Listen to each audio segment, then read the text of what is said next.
Bonjour à tous, bienvenue à ce speed learning sur le langage R. C'est un langage qui, vous allez le voir, est très pratique pour réaliser des analyses de données efficaces. Et donc, en ce qui me concerne, donc, je suis Mathieu Corazza, consultant IT Finance pour Algofi depuis 5 ans maintenant. Donc, n'hésitez pas à m'interrompre si vous avez des questions au cours de la présentation. Je vais me permettre de te poser une question par avance, Mathieu, Oui. et bien entendu, Je t'en nous ne prie. sommes pas obligés d'y répondre maintenant, mais les forces et inconvénients de R par rapport à Python. Voilà, ça c'est vraiment une question que j'avais en tête. Je te la pose dès maintenant par peur de l'oublier, donc voilà, je te la pose maintenant. D'accord, je la Je te garde en laisserai tête, répondre mais après. c'est Ok, vrai que c'est un merci. sujet, c'est deux langages qui se ressemblent énormément et qui sont utilisés pour faire pas mal de choses identiques. On y reviendra du coup si tu veux à la fin pour voir si la présentation a répondu à cette question. Merci à toi en tout cas. Donc, ce que je vous propose, c'est de regarder rapidement dans quel contexte on va utiliser, on est amené à utiliser R. Comment est-ce qu'on peut coder facilement en R, avec quelle interface de développement, et puis ce qui fait la force de R et de Python, les packages qui ont été développés pour tout un tas d'usages.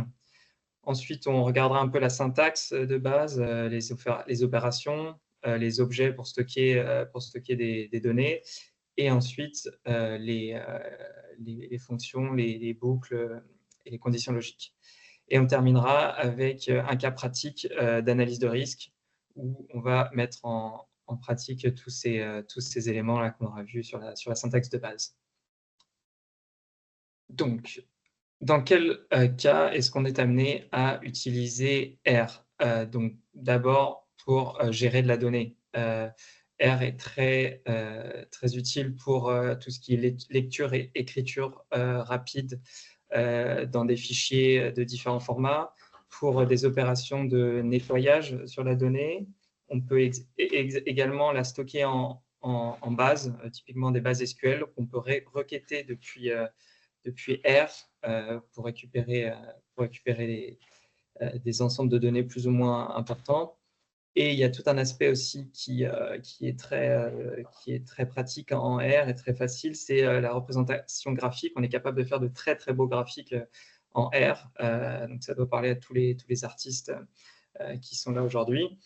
On utilise R surtout pour mener des analyses rapides, donc étudier un phénomène entre deux variables, donner des éléments pour une prise de décision au management, envoyer des rapports pour se faire une idée de comment quelque chose a performé, à quel risque on s'expose, etc., etc. Et c'est également utilisé dans certains cas pour des petites applications avec une production quotidienne de métriques qui peuvent ensuite donner lieu à des rapports qui, pareil, sont communiqués à différentes équipes. Donc les domaines, les utilisations qu'on en fait, c'est pas mal pour faire des calculs statistiques. Il y a également toute une composante sur les séries temporelles qui est intéressante pour les décomposer, les analyser. Et depuis quelques années, il y a une grande partie machine learning qui s'est développée en R. Mathieu, je suis désolé de Oui. t'interrompre. En tout cas, de mon côté, le slide ne défile pas, hein. Ah, C'est pareil pour vous? vous voyez pas le contexte d'utilisation Non, avec pour les moi aussi, on différentes. est resté sur Ah la ouais. page, Ok, sur la alors home je vais page. peut-être partager différemment l'écran parce que je crois que j'ai partagé PowerPoint. C'est bon, Donc. t'es passé Là, à... Ah, ok, donc je vais. Si je représente, est-ce que là vous voyez que ça défile ou pas? Non. Ok, alors je vais repartager différemment, arrêter la présentation, partager. Je vais partager l'écran. Hop. Tout l'écran. Hop là.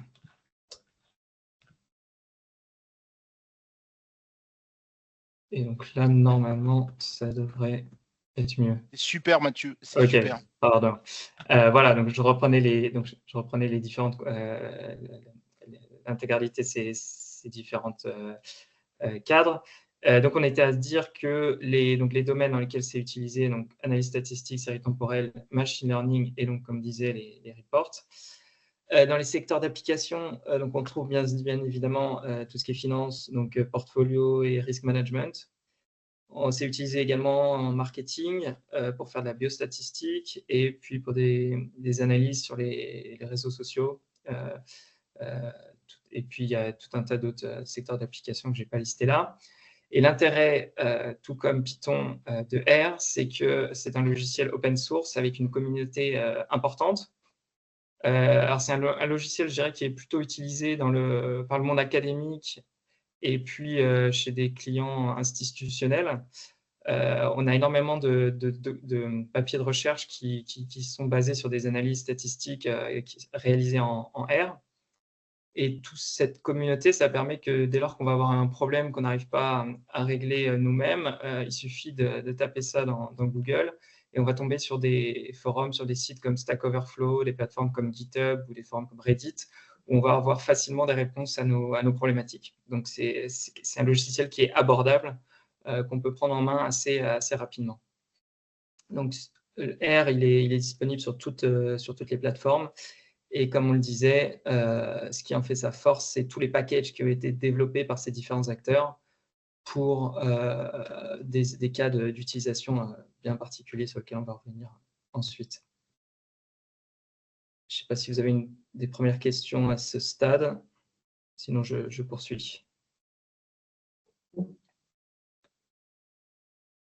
Donc, quand on veut utiliser R, qu'est-ce qu'on fait? On commence par télécharger le logiciel source R, et ensuite, ce qu'on fait en général, c'est qu'on télécharge un interface de développement. Donc, le plus utilisé, c'est le plus visuel, c'est RStudio, qui se compose de, on va dire, 4 panneaux en général. Donc, un premier panneau dans lequel vous allez retrouver tous les scripts, donc les différents fichiers de code que vous utilisez, que vous sauvegardez au fur et à mesure. Ensuite, vous avez un deuxième panneau qui représente la console, où tous les outputs que vous renez depuis votre script vont apparaître. Vous avez un troisième panneau où vous pourrez retrouver l'ensemble de vos variables, de vos fonctions, et puis vous avez la possibilité de visualiser les contenus des tables à cet endroit-là. Et enfin, une zone multiple où vous pourrez afficher à la fois vos représentations graphiques, vos arborescences pour naviguer entre les différents fichiers de script. Vous aurez accès aussi à la liste des packages et à des modules d'aide pour les différentes fonctions et différents packages que vous voudrez utiliser. Donc, tout est rassemblé à un seul endroit. C'est assez pratique à utiliser. Ensuite, si on regarde un peu les principaux packages qui sont disponibles et qui sont utilisés en R, on va retrouver un package qui s'appelle Datatable qui permet de gérer très facilement les quantités importantes de données avec des requêtages légers et rapides. On va avoir un package RQuantLib qui va être utilisé pour faire de la finance quantitative avec tout un tas d'outils très pratiques pour ce sujet-là. On va avoir un package RShiny qui va nous permettre de développer des applications web pour rendre disponibles des contenus, des données à des utilisateurs qui ne veulent pas avoir à ouvrir la console RStudio. On va avoir un package ggplot qui va permettre de tracer des beaux graphiques avec une syntaxe très, très rapide. On a aussi un ensemble de packages pour le machine learning, Caret, XGBoost, Random Forest, tout ça, c'est des packages qui permettent d'avoir des fonctions clés en main pour mettre en œuvre des modèles de machine learning. Donc, c'est très utile et ça permet vraiment, en quelques lignes de code, de faire tourner un modèle et puis d'ajuster les paramètres au fur et à mesure. Et on a également, pour tout ce qui est analyse de dates dans un contexte de marché financier, le package FMDates et puis les séries temporelles qui sont en général gérées avec le package Zoo. Voilà, et puis il y en a tout un tas d'autres en fonction des contextes. Là, j'ai concentré sur les packages de base et les packages utiles à la finance. Maintenant, si on s'attarde, on rentre un peu plus dans le vif du sujet, et si on s'attarde sur la syntaxe. Donc, vous allez voir, c'est une syntaxe qui est très légère par rapport à certains langages bas niveau, donc proches de la machine. Là, on est vraiment sur des langages avec le moins d'opérations possibles, et donc ils sont assez lisibles en un coup d'œil. Donc, on va retrouver toutes les opérations arithmétiques de base. Donc, dès lors que dans la partie de script, je vais écrire une opération arithmétique, je vais juste avoir ensuite à cliquer sur le bouton Run de mon interface ou la commande Ctrl plus Enter. Et le résultat de cette opération arithmétique va apparaître dans la console, donc en bas de mon script. Donc, on retrouve les opérateurs arithmétiques de base avec, pareil, une importance sur les priorités des opérations. On va avoir des opérateurs logiques pour tester si une valeur est égale à une autre. Donc là, typiquement, si on regarde si 10 est égal à 5 avec le double égal, eh bien, le résultat va être que c'est faux. Donc, on s'y attendait. Et on est capable aussi de combiner des opérations logiques avec des « et » ou des « ou ». Donc, on regarde si 10 est supérieur ou égal à 5. Donc, c'est vrai. Et on vérifie que c'est aussi inférieur ou égal à 5, ce qui est faux. Donc, le résultat va être faux. Et en dessous, on vérifie que 10 est différent de 5 et ou que 5 est égal à 5. Les deux sont vrais, donc le résultat de l'ensemble sera vrai. On est capable aussi d'afficher des messages dans la console à l'aide de cette fonction. Voilà. Et donc, c'est un langage de script. Donc, les expressions sont immédiatement évaluées sans qu'il y ait de compilation, contrairement à certains langages bas niveau comme le C. Ensuite, pour stocker l'information, on va avoir besoin de variables. Donc, là, typiquement, on peut stocker des chaînes de caractères dans une variable qu'on va appeler client name. La petite particularité de R, c'est qu'au lieu d'utiliser un opérateur égal pour stocker une valeur dans une variable, on utilise en principe cet opérateur flèche vers la gauche. En réalité, l'opérateur égal fonctionne, mais traditionnellement, on utilise plutôt cet opérateur flèche vers la gauche en R pour stocker donc, ce texte-là dans la variable client name. On peut également stocker des valeurs, par exemple la variable value portefeuille, et des booléens dans la variable isPrime.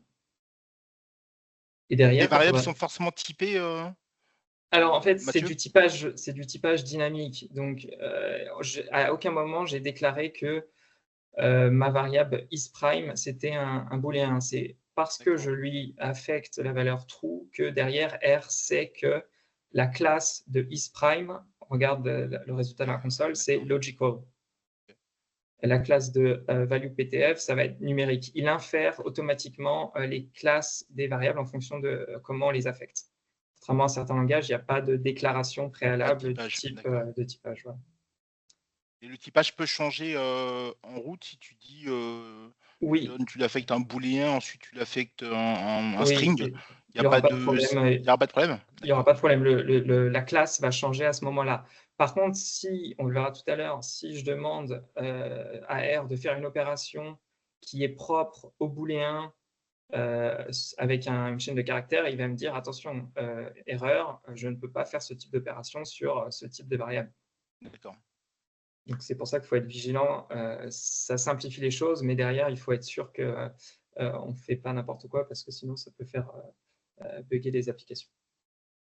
Donc, voilà, la fonction classe permet de connaître le type de variable auquel on fait face. Ensuite, quand on veut stocker plusieurs valeurs dans une même variable, on peut avoir recours à des vecteurs. Donc, avec l'opérateur C, on va construire un vecteur qui contiendra les prix suivants. Donc là, j'ai mis la variable week prices, j'ai mis un prix à 10, à 12 et à 11,5 pour stocker les prix de la semaine dans cette variable.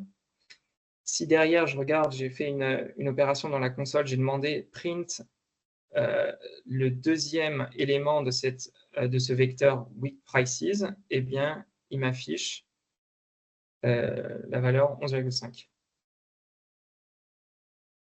D'ailleurs, il doit y avoir une erreur. Peut-être expliquer, Mathieu, que l'index commence à 0, peut-être. Hein. Alors, oui, non, en fait, je crois que j'ai un souci. Je crois que ça doit plutôt afficher 12, parce que contrairement à Python, l'index ne commence pas à 0 en R, justement.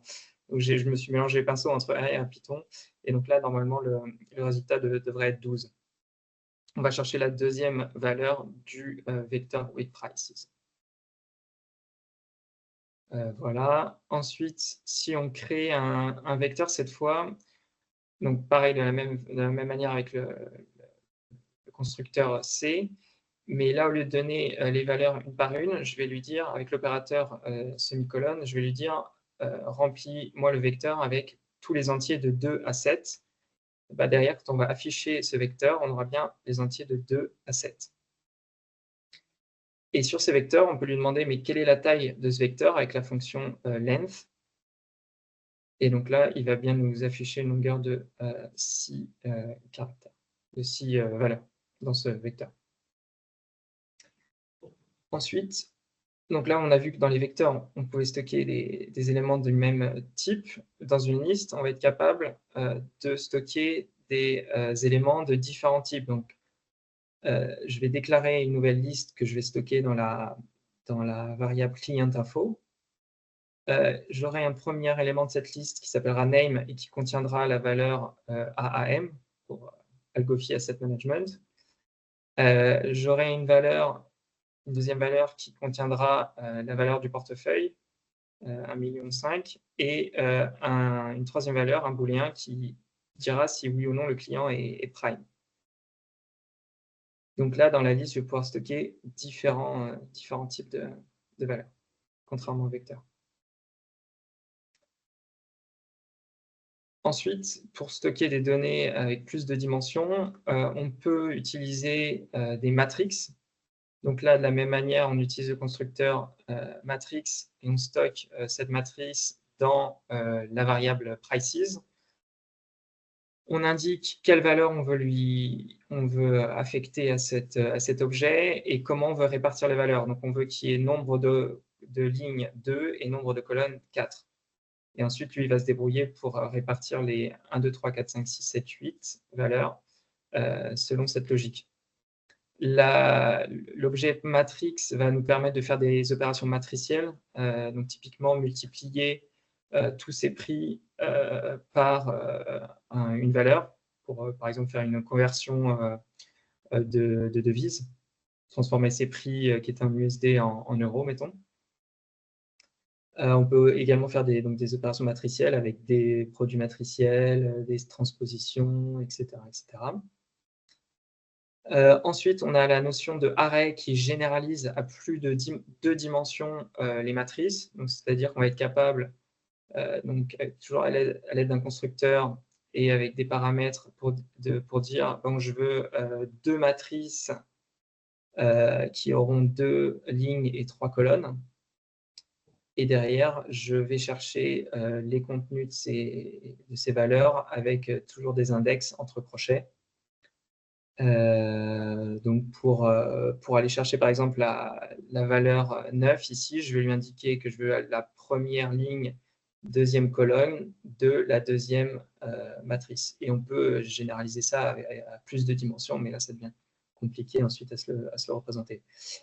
Mais l'objet de dimension le plus utilisé pour stocker des données en R, ça va être le data frame, puisque ça nous permet de stocker des noms de colonnes et ensuite des vecteurs de valeurs. Donc là, typiquement dans Client Info, j'ai 3 clients pour lesquels je vais stocker à chaque fois les valeurs de leur portefeuille. Donc, ce qui va nous donner, à l'aide de ce constructeur, un data frame qui a une colonne name avec les noms des clients et la valeur de leur portefeuille.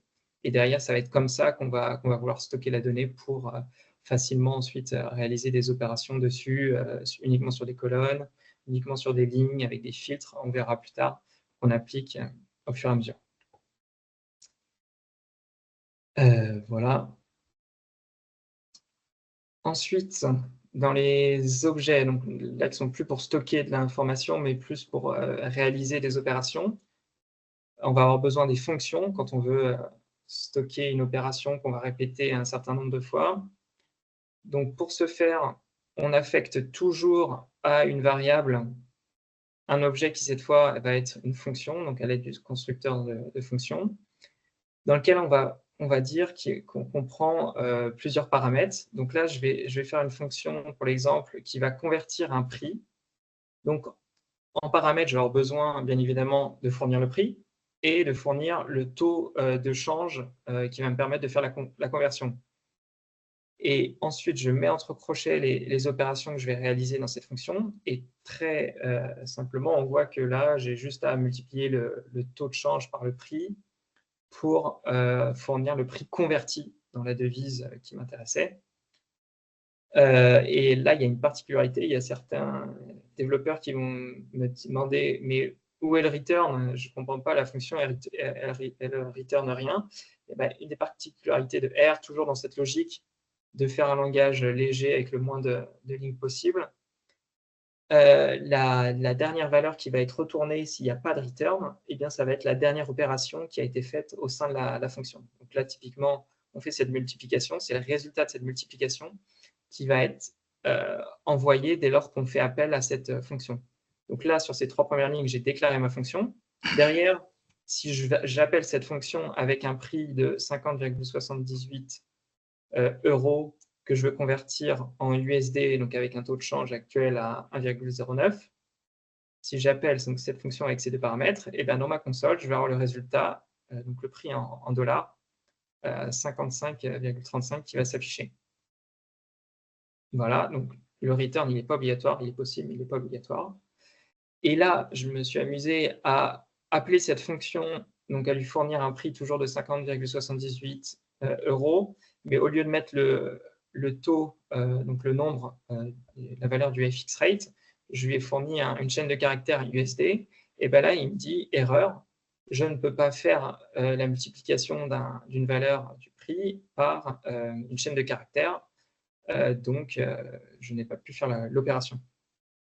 Donc c'est pour ça que c'est bien de ne pas avoir à déclarer les types des variables, mais si derrière, on ne s'assure pas qu'on n'a pas les bonnes variables qui sont utilisées pour les opérations, on peut générer des erreurs. Donc c'est pour ça qu'en général, pour éviter ce cas de figure, on peut rajouter des tests, des try-catch en plus.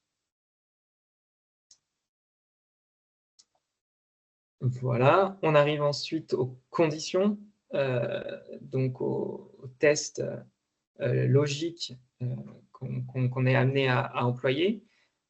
Donc, typiquement, vous vous rappelez de la table où j'ai stocké les valeurs des portefeuilles de chaque client. Si j'affecte dans une nouvelle variable la valeur du portefeuille dont le client est AAM, donc ça va être avec cette syntaxe-là, donc entre crochets du data frame, je vais récupérer la ligne, d'abord la condition sur la ligne, donc je veux le nom du client de ce data frame-là qui est égal à AM, et je vais récupérer la valeur qui se trouve dans la colonne val portefeuille. Donc c'est une syntaxe assez légère, et donc là le dollar, ça permet de matérialiser le fait que la colonne name soit une colonne du data frame client info. Et donc, ce qui va être retourné, ce qui va être affecté donc, dans val client, et ben, c'est 1 500 000, la valeur du portefeuille du client AAM. Et derrière, quand je vais avoir besoin donc, de faire des tests, et en fonction de ces tests, d'appliquer ou de printer des valeurs en particulier, eh bien, je vais réemployer donc, des crochets que je vais structurer comme cela, où je vais tester si la valeur du client donc, qui a été stockée dans cette variable elle est supérieure à 1 million, alors j'affiche prime client, sinon j'affiche retail client. Et en l'occurrence, là, vu qu'on a une valeur client qui a un portefeuille de plus de 1,5 million, eh bien, on est bien sur un prime client. Donc, le résultat, Par c'est curiosité, Mathieu, pourquoi cette syntaxe client info $name? Tu vois, ça, je ne intuitivement, saurais on aurait pas plus te dire. Ouais, intuitivement, plutôt penser à c'est client pour. info, crochet, Ouais, $name, bah, Valpé. Ils sont dans une logique de. vraiment de légèreté, ouais, de Ouais. moins d'opérateurs, moins de mots possibles pour aller chercher les informations. Mais c'est vrai que typiquement, en général, on voit plutôt des crochets ou des trucs entre guillemets, mais là, le simple $name, et là, le nom de la colonne, il n'est même pas entre guillemets, donc c'est vraiment très particulier. Mais voilà, ça permet d'avoir une opération en une seule ligne qui va chercher la valeur qui nous intéresse dans ce data frame. D'accord. Donc voilà, c'est léger, faut faire attention à ne pas faire n'importe quoi, parce que des fois, on peut avoir du coup si notre nom de colonne il est trop long ou il y a une syntaxe bizarre, ça va plus être lisible. Donc c'est pour ça qu'il y a une rigueur derrière à avoir par rapport à ça. D'accord. Et si on avait plus de conditions à appliquer là sur notre test logique, on pourrait rajouter des else if, comme dans beaucoup de langages, c'est les mêmes mots-clés. Voilà. Ensuite, pour ce qui est des boucles, donc imaginons qu'on ait la situation suivante. Donc on a un compteur, on veut dans notre data frame, on veut qu'il compte le nombre de clients prime. Donc j'initialise ce compteur à 0, c'est-à-dire que dans cette variable, je mets la valeur 0. Et ensuite, je vais déployer une boucle, donc avec la syntaxe suivante, for i, donc i l'index de la boucle, in, donc pour i allant de 1 à 2 points. Vous vous rappelez tout à l'heure, les 2 points, ils permettent de fournir une liste, un vecteur de tous les entiers compris entre le membre de gauche et le membre de droite. Donc je vais avoir une boucle pour i allant de 1 à le nombre de rows, le nombre de lignes de client info. Donc client info, vous vous rappelez, il a 1, 2, 3 lignes, parce qu'il y avait 3 clients qu'on a stockés. Donc pour i allant de 1 à 3, je veux vérifier si, if, client info, donc mon data frame, je vais chercher la ligne numéro i, donc c'est-à-dire 1, 2 ou 3, et je vais chercher la valeur portefeuille, la colonne valeur portefeuille. Donc là, à chaque fois, ça va me renvoyer la valeur du portefeuille de chaque client selon l'index 1, 2 ou 3.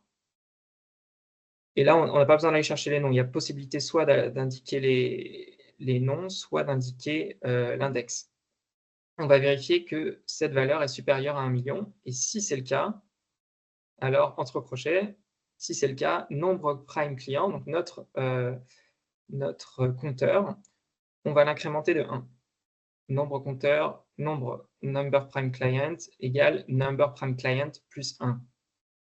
Et à la fin, donc on ferme à chaque fois notre test et notre boucle par des crochets. Et à la fin, quand on va donc regarder la valeur qu'a pris notre compteur, et ben on va se rendre compte qu'il y a un seul prime client, ce qui était le cas, puisque tous les autres avaient des valeurs de portefeuille inférieures à 1 million. Donc voilà, c'est un exemple d'illustration de boucle for en R. Donc là encore, une syntaxe assez légère, structurée par des crochets et des parenthèses.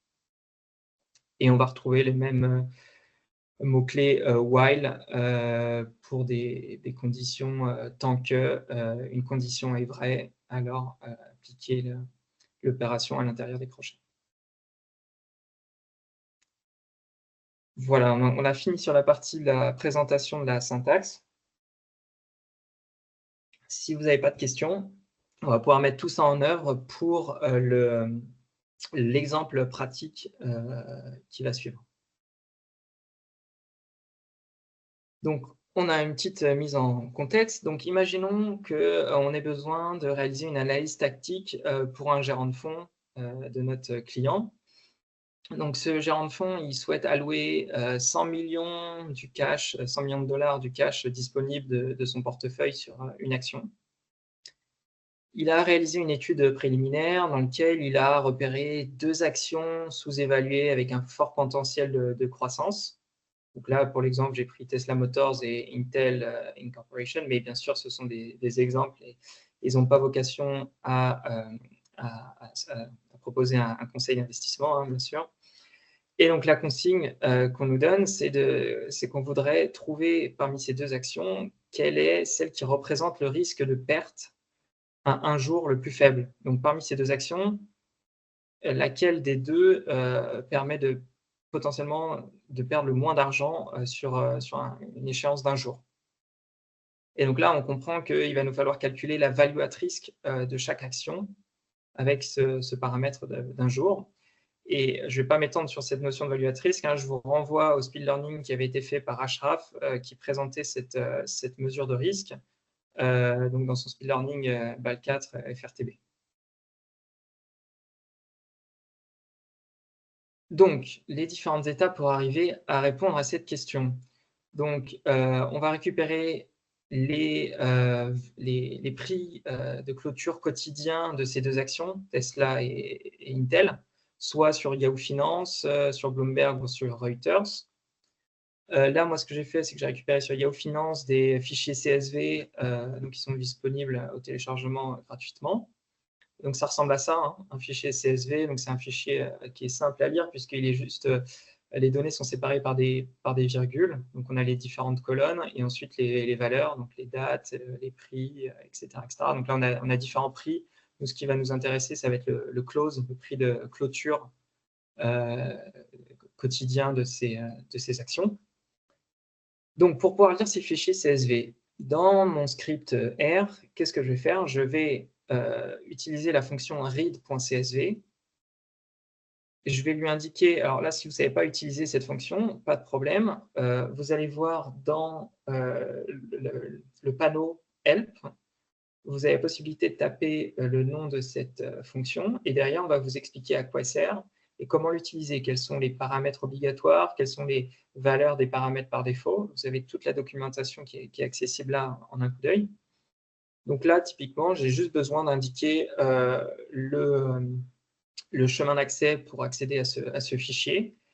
Et derrière, la fonction, elle est bien conçue et elle va inférer un certain nombre d'informations, notamment les noms de colonnes, etc. Donc là, c'est vraiment un cas d'utilisation simple où je n'ai pas besoin de trop me creuser la tête parce que j'ai juste eu à fournir ce paramètre-là. Et je vais stocker donc, ce data frame. Ce qui va être envoyé par la fonction read CSV, ça va être un data frame. Et donc, ce data frame, je vais le stocker dans la variable Tesla Price et je vais faire pareil pour le data frame avec les prix d'Intel. Derrière, j'ai créé 2 objets. Quand je vais regarder, quand je vais dans ma console, je vais double-cliquer sur ces objets, sur ces variables. Je vais ouvrir, du coup, par exemple, le data frame des prix d'Intel. Et voilà ce que je vais voir. Je vais voir, donc, il a détecté qu'il y avait une colonne date, une colonne open, high, etc. Et à chaque fois, on a l'ensemble des valeurs qui étaient séparées précédemment par une virgule. Et là, il a fait sauter les virgules pour les stocker dans les différentes colonnes.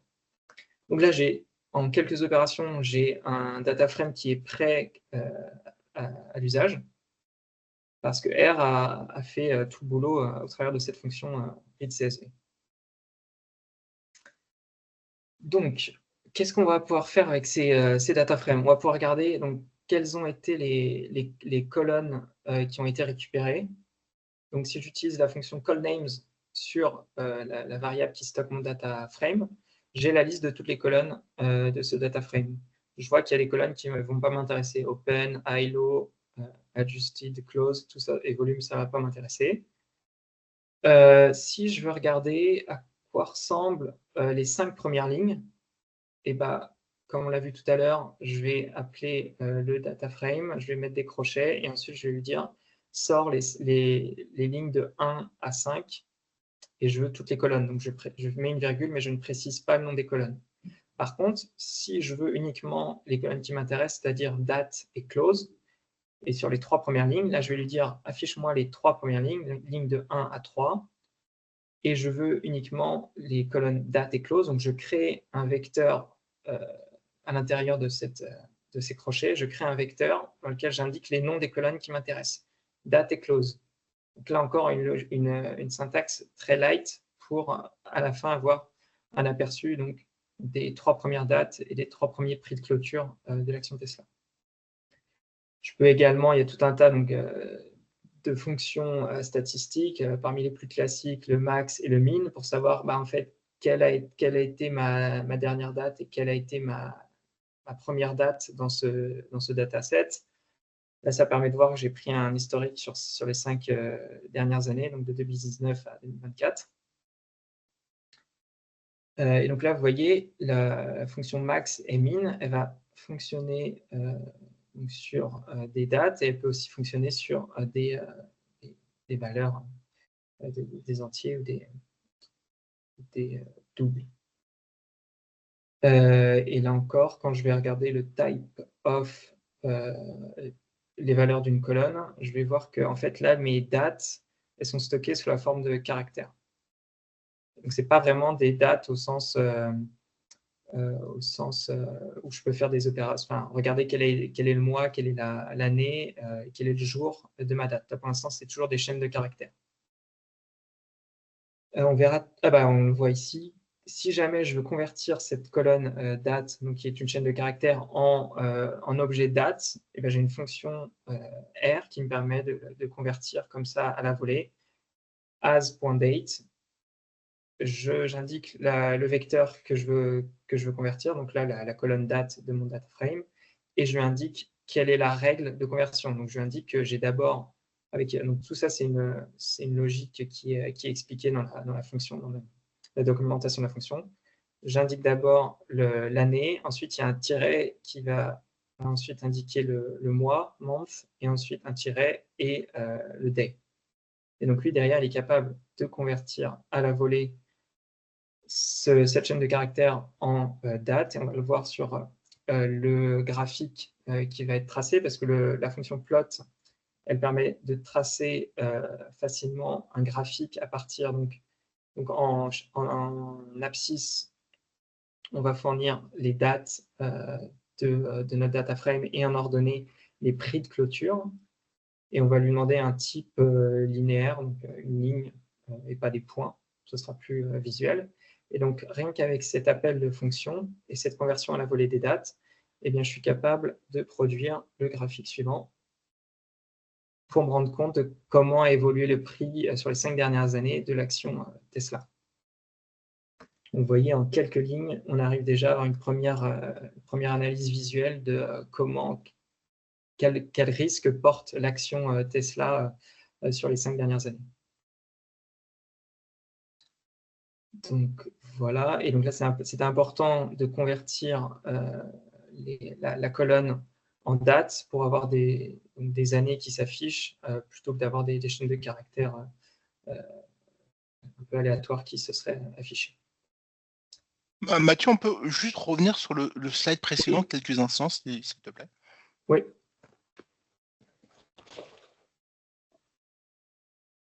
Hop. Alors, tu avais une question sur l'utilisation de la fonction. Non, je voulais juste regarder. Non, mais en tout cas, c'est extrêmement puissant.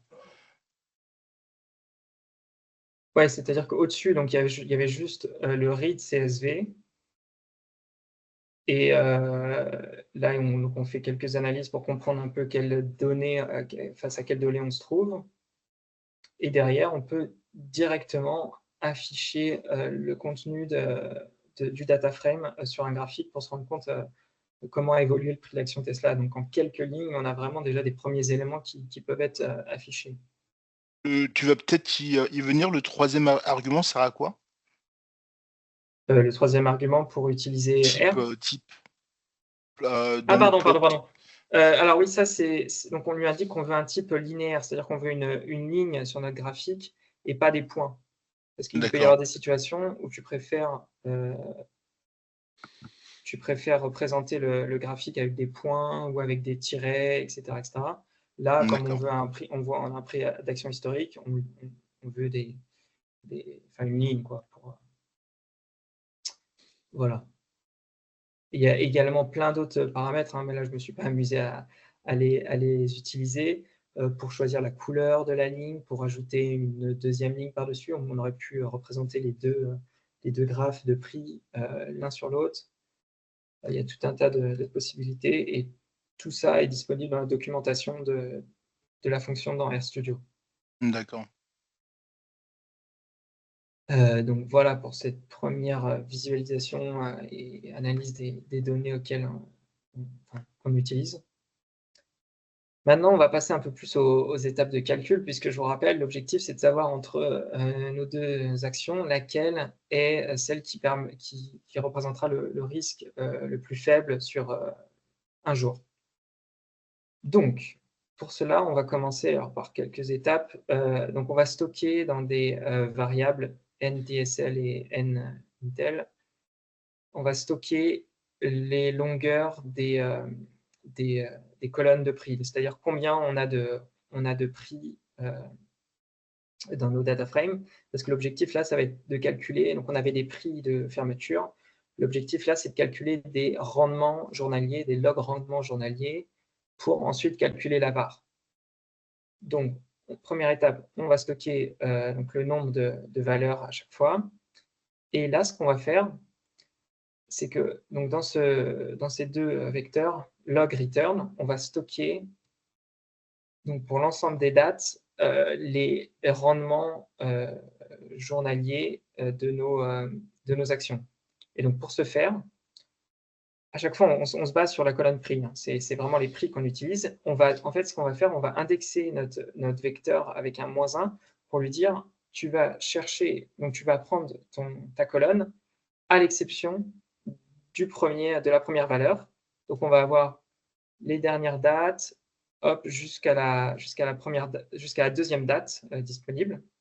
Et ce vecteur-là, donc il y a une longueur donc, de n-1, on va le diviser par un vecteur de même longueur, où là, on retire la toute dernière date.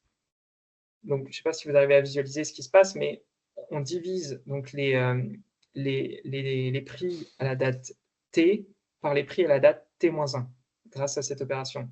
Et là, on a une opération vectorielle. Donc, c'est-à-dire que pour tout l'ensemble des dates, ça se fait. Et du coup, dans log return TSL, on stocke l'ensemble des logs return pour notre période.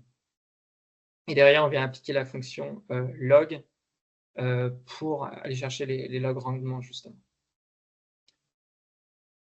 On fait pareil pour Intel. Et ensuite, si on regarde un peu les valeurs max et min de ces vecteurs qu'on vient de créer, donc je rappelle, donc ça va être, on a dit 5 années de log rendement pour les deux actions.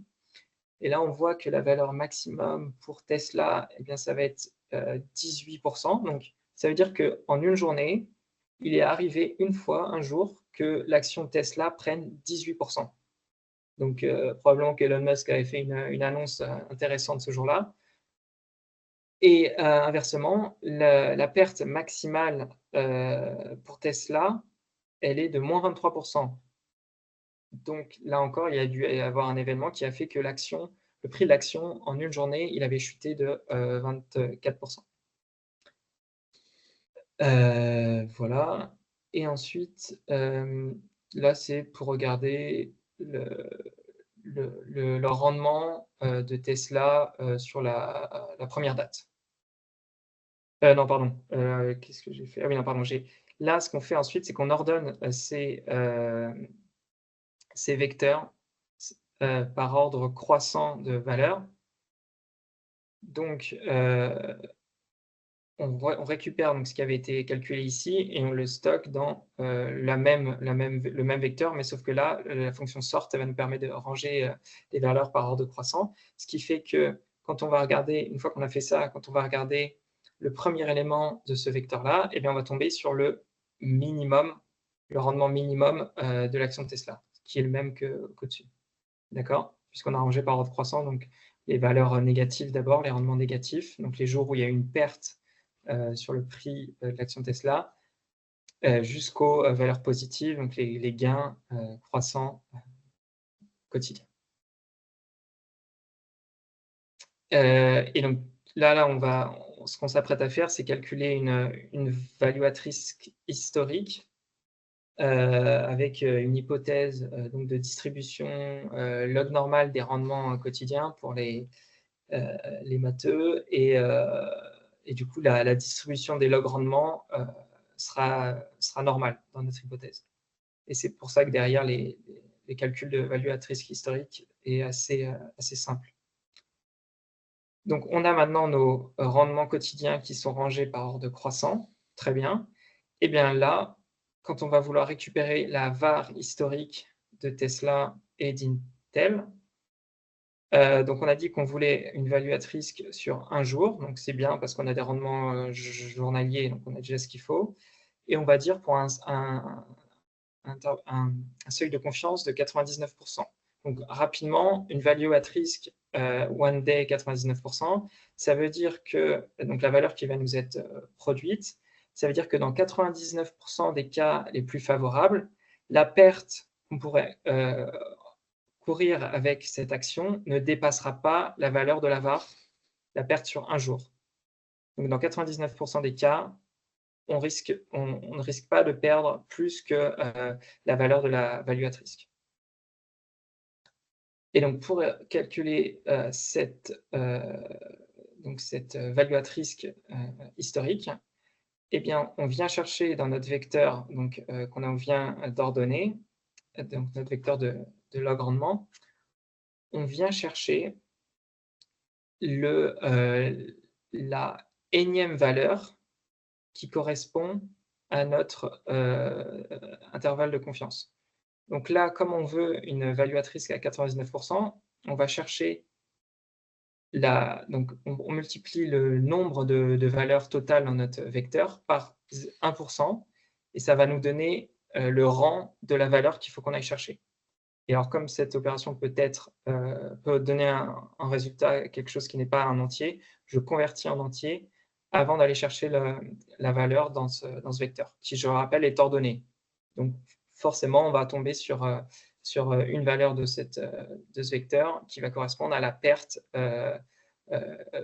au seuil de 99%. On aurait également pu appeler une fonction disponible, puisque je rappelle, R est un langage fait pour les statistiques, donc il y a énormément de fonctions qui sont disponibles, et notamment la fonction quantile, qui permet directement d'aller chercher dans notre vecteur, sans qu'il y ait besoin qu'il soit rangé, le quantile associé à notre seuil de confiance. Donc là, le quantile 1%, puisqu'on veut la perte la perte la plus importante dans 99% des cas. Et donc là, si on affiche les résultats à chaque fois avec ces deux méthodes différentes, on obtient quasiment le même résultat, hein, moins 12%. Donc, c'est que ça fonctionne sensiblement pareil. Peut-être que la fonction quantile, quand elle ne tombe pas sur une valeur précise, mais qu'elle est entre deux, elle fait probablement une moyenne des deux valeurs disponibles. Voilà, ce qui explique l'écart. On fait pareil avec notre vecteur de rendement d'Intel. Et donc, on a nos var historiques pour nos deux actions. Et donc là, à première vue, on se rend compte que la value at risk de Tesla à 12%, elle est plus élevée que la value at risk de Intel. C'est-à-dire qu'en détenant Tesla dans notre portefeuille, on risque en une journée de perdre moins de 12%, alors qu'avec Intel, ça serait moins de 7%. Donc, on aurait tendance à vouloir investir dans Intel avec cette value at risk. J'ai également ajouté le calcul de la paramétrique value at risk. Donc là, au lieu d'aller regarder les rendements historiques et de prendre le quantile qui correspond à notre seuil de confiance, on va, donc là, c'est des notions financières, mais qui sont bien expliquées dans le précédent speed learning par Ashraf. Donc là, pour calculer la paramétrique value at risk, il suffit de prendre la standard deviation, donc l'écart type de notre vecteur de log rendement, et de le multiplier par le quantile associé au seuil de confiance. Donc là, je crois que c'est 1%. Voilà, c'est ce que j'ai mis là sur la courbe en cloche. Ça correspond à 2,33, cette valeur Q-norm, qui là encore, c'est des fonctions statistiques disponibles avec R.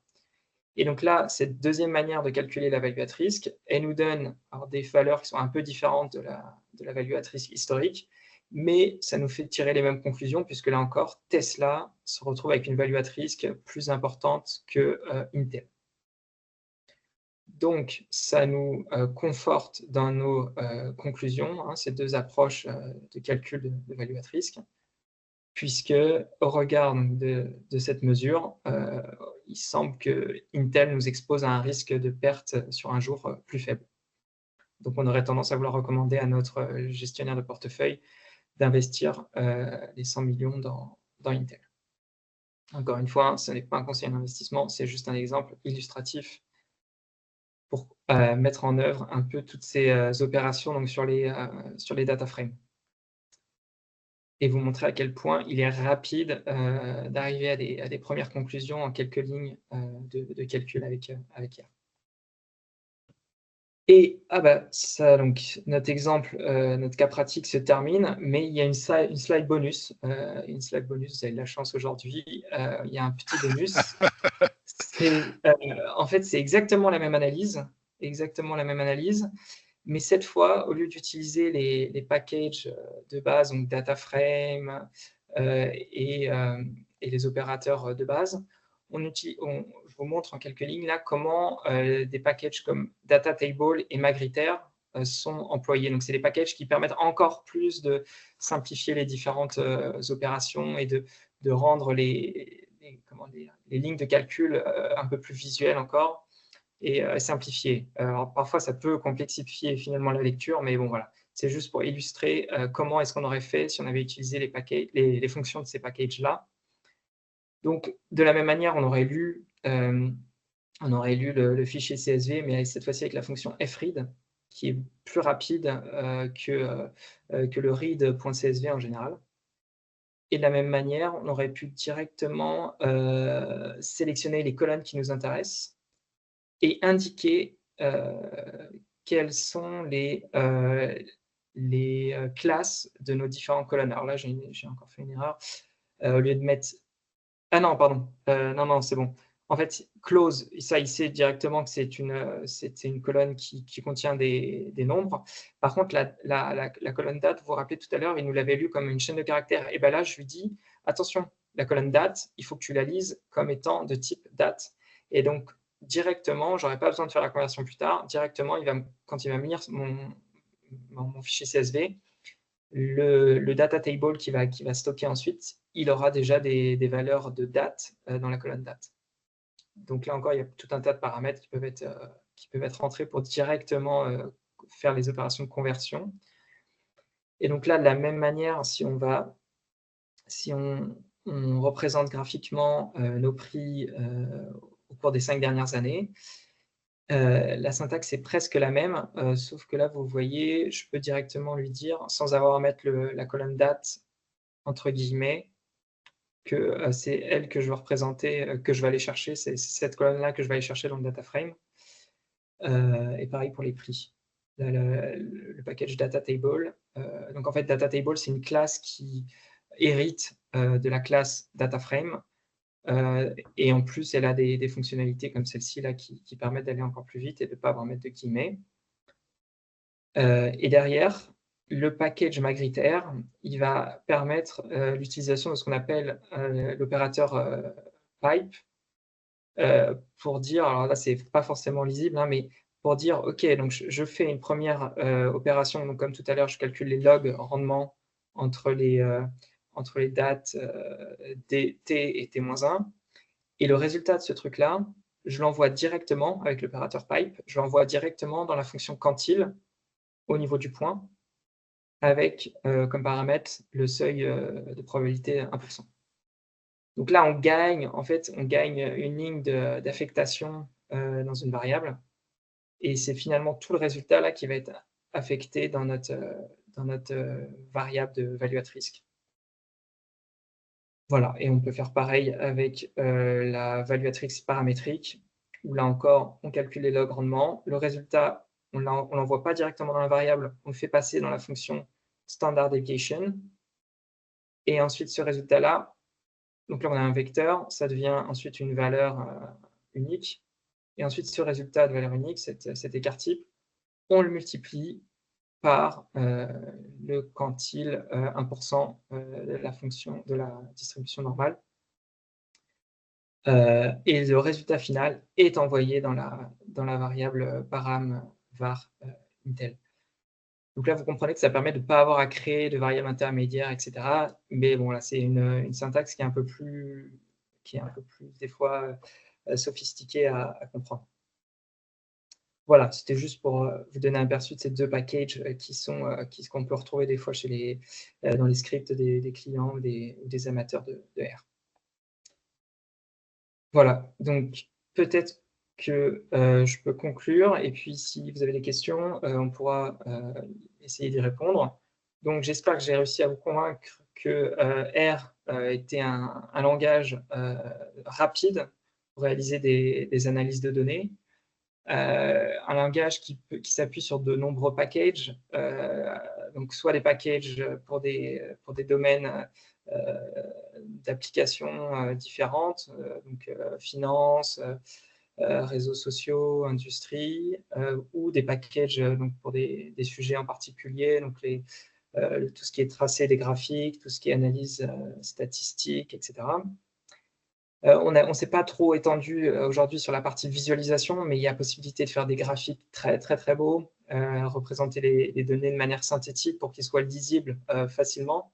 Je vous invite à regarder sur Internet ce qu'on est capable de faire avec les différents packages de visualisation de données de R.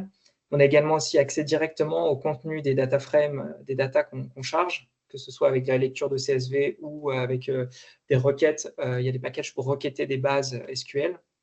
Et donc, toute l'analyse peut être faite directement dans RStudio. Et enfin, c'est un langage open source, donc vous le savez, possibilité d'échanger facilement, d'avoir des gens qui ont les mêmes problématiques que nous sur Internet, et puis des coûts réduits. Donc c'est aussi, je pense, un outil qu'on retrouve pas mal dans les institutions publiques de recherche ou les institutions financières publiques. Moi, je sais que je l'ai utilisé là, un peu à la Banque de France. Voilà. Eh bien, je vous remercie pour votre attention, et si vous avez des questions, je serai heureux d'essayer d'y répondre.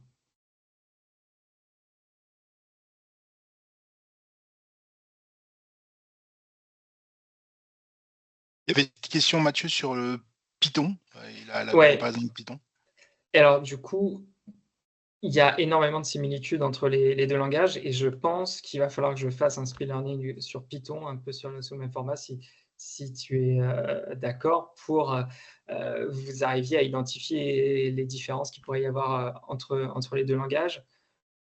C'est principalement des fois des entités contributrices différentes. Donc, peut-être qu'il va y avoir telle université américaine qui va contribuer énormément en Python et pas en R. Donc, il y aura tel package qui sera développé et qui sera plus intéressant en Python et pas en R. Moi, je sais que pendant mon stage de fin d'études, j'ai utilisé des modèles machine learning. Je sais que j'ai utilisé certains modèles en Python et d'autres, je préfère les utiliser en R. Donc, je switchais de l'un à l'autre relativement facilement. Et il faut même savoir qu'on peut, avec des packages bien particuliers, runner des queries, des scripts Python depuis R. Et je crois que l'inverse est possible également. D'accord. Donc, voilà. Après, c'est vraiment la syntaxe. Peut-être que la syntaxe de Python est un peu plus... Enfin, il y a besoin de spécifier plus de choses, donc ça permet aussi d'avoir moins de problèmes derrière sur les types, etc. C'est voilà, c'est deux langages qui sont très très très proches, et je sais que, enfin, souvent c'est pour les mêmes utilisations. Peut-être que Python est un peu plus ouvert sur tout un tas d'autres fonctionnalités, interface web. On peut peut-être faire plus de choses quand on va chercher des problématiques un peu plus sophistiquées, un peu plus lourdes. Ensuite que Python est plus adapté. Et je dirais que R, finalement, est beaucoup plus pour faire des analyses rapides, légères, et qu'on peut envoyer un rapport en quelques quelques minutes à un collègue. Merci Mathieu. J'ai également une question. Hein. Déjà, merci pour ce speed learning de qualité. On a appris beaucoup de choses sur R et également sur la VAR. Donc, Ouais, voilà, j'espère que le chapitre sur la VAR et n'était pas sur le trop... cours de Tesla et d'Intel, on a appris beaucoup de choses. Merci. Une question sur la manière dont s'interface R dans l'environnement client. Comment il l'utilise? Est-ce que derrière, il y a des librairies qui sont produites? Comment ça s'intègre même notamment aux données clients? Est-ce que Ouais. c'est la personne qui fait ça je dirais pas dans son coin, mais voilà. Comment ça s'interface par rapport aux autres systèmes d'information du client? Ouais, alors je pense que par rapport à des langages bas niveau, R va rarement être déployé pour des applications lourdes utilisées partout dans le monde. Je dirais que, alors c'est ce que j'ai observé chez certains clients, R il va être utilisé par une équipe d'une banque pour produire des rapports de risque, des métriques de performance. Et donc, cette utilisation de R va se limiter à l'équipe. D'accord. Donc, il pourra y avoir des packages qui seront développés par l'équipe, pour l'équipe, qui seront disponibles uniquement au sein de cet écosystème de l'équipe du client. Il pourra y avoir donc ces packages, il pourra y avoir des fonctions qui vont permettre d'aller requêter les bases de données de la banque pour accéder à certains types de données. Ça, c'est complètement possible. Et ensuite, il peut y avoir l'équipe qui développe une interface pour donner accès à des utilisateurs à certaines données, à certaines métriques, à certains résultats. Donc, ça va être soit des rapports qui sont envoyés typiquement en format PDF, Excel, etc., ou soit des interfaces web pour que les utilisateurs puissent accéder à la donnée avec différents paramètres qui rentrent eux-mêmes sur cette interface web. Mais ça reste des applications, je dirais, assez localisées par rapport aux outils qui peuvent être développés avec des langages comme C, C++, etc. Merci Mathieu. Mathieu, moi j'ai une question. Dans Python, l'indexation commence par 0 et Ouais. dans R c'est toujours 1, Ouais. ça? Ouais, Ouais. en fait, je crois que j'ai fait une petite erreur dans Oui, c'était dans mes slide slides, 7. mais c'est très simple, on va pouvoir le vérifier en direct live si ma fenêtre voilà, arrive. Donc là, j'ai mon RStudio avec le script, avec le script que j'ai utilisé pour la présentation. Donc, imaginons qu'on remplisse à l'instant donc notre variable week price avec 3 valeurs. Je run cette ligne. Maintenant, si dans ma console, je vais chercher l'élément 0, ça ne devrait pas marcher. Et par contre, si je vais chercher le premier élément, eh bien, j'ai bien le premier élément 10. Donc, en effet, contrairement à Python, l'indexation en R commence à partir de 1. Je vais corriger ça Quel est le dans le PowerPoint retour que je vais partager. Ok, merci. Quel est le retour qui a été produit, Mathieu? Numéro 0, ça veut dire quoi? Ouais, c'est pas un message d'erreur, quoi. Non, c'est pas un message d'erreur, c'est que c'est l'info associée au vecteur. Quel type de vecteur on a. Je pense que c'est un moyen détourné d'avoir accès à ce que contient quel type d'info contient le vecteur. Normalement, il faut utiliser des fonctions proprement pour demander le type des valeurs dans ce vecteur-là. Et je pense que là, le fait de demander index 0, ça permet d'avoir accès aussi à cette info. Encore une fois, pour alléger la syntaxe, tous les prix,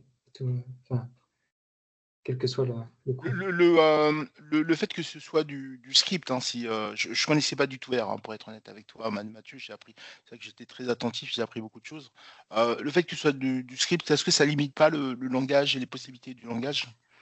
Si, bien sûr, ça rend le langage surtout utile pour des analyses localisées, l'analyse sur sa machine, qui va ensuite envoyer les résultats dans un Excel ou dans un extract Hmm. qui va faire.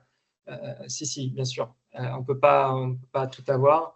Là, on est capable de générer des conclusions en quelques lignes. On n'est pas capable, en quelques lignes, de développer une application robuste,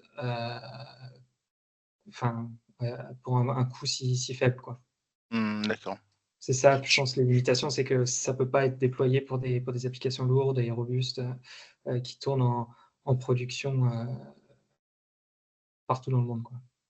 Pour donner un exemple également, et je pense que tu le sais, hein, lorsqu'on fait du Power BI, on peut intégrer au visuel Power BI des morceaux de script R. Donc, j'ai Ouais. jamais tenté J'ai la chose, mais en tout cas, c'est possible. ouais, d'accord, ouais. Mais j'ai pas regardé en détail, toutes les possibilités, mais je sais que, il y a forcément quelqu'un qui a dû développer un package, si l'outil en face est utilisé, de manière importante.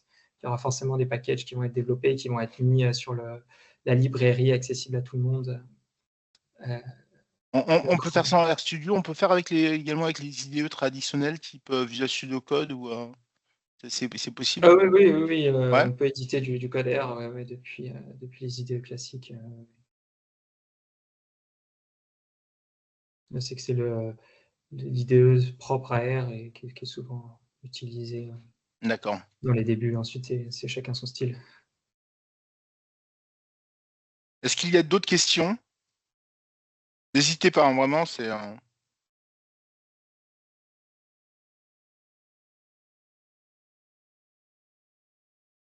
s'il sais n'y a pas pas s'il y en d'autres a certains s'il y d'entre a vous pas qui d'autres questions, connaissaient moi ou qui j'ai ma ont traditionnelle utilisé. question.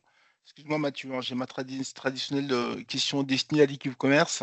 S'ils rencontrent dans leur quotidien des besoins clients sur ce type de langage.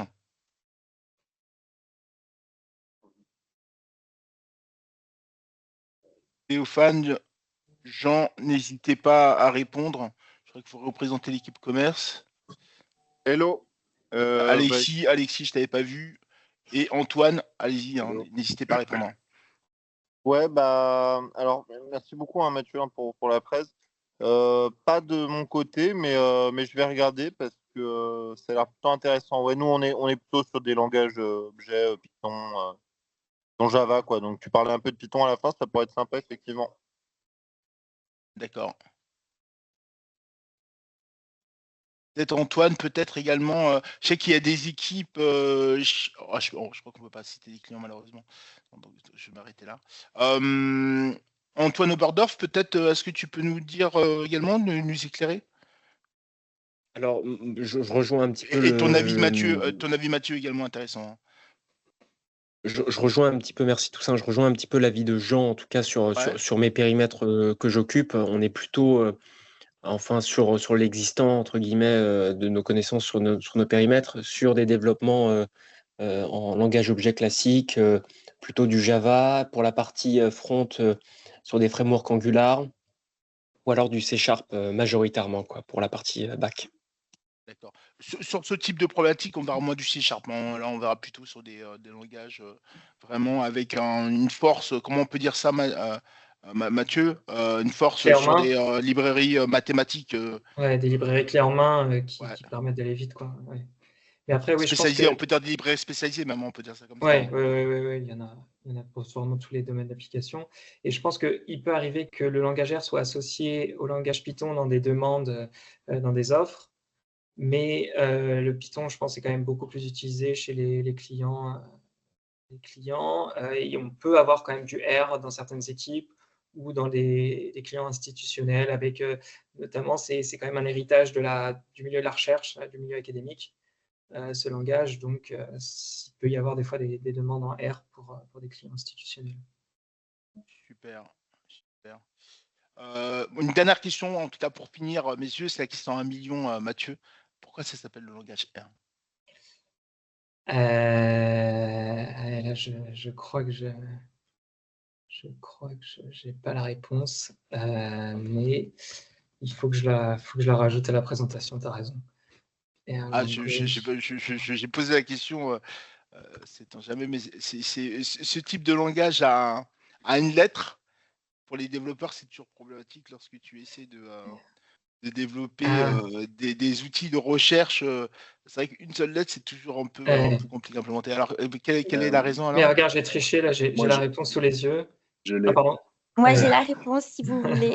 Je crois que C'est- c'est On le va laisser créateur Mathieu, qui on va laisser s'appelle. Mathieu, on va Ouais. laisser Mathieu. Ah, mais qui va nous je la dire. lis, hein, je pense qu'on a la Vas-y, même source. Mathieu, C'est dis-nous, que éclaire-nous de ta lumière. c'est un langage qui venait apparemment, qui est hérité d'un langage qui s'appelait S. Et c'est aussi la première lettre des deux auteurs, Ross et Robert. Ah, génial. Donc Génial. voilà.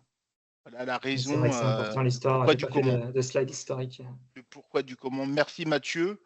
Moi, Merci j'ai à toi adoré. pour Je te dis, j'ai tes adoré questions. cette présentation. C'était super. On a appris plein de choses.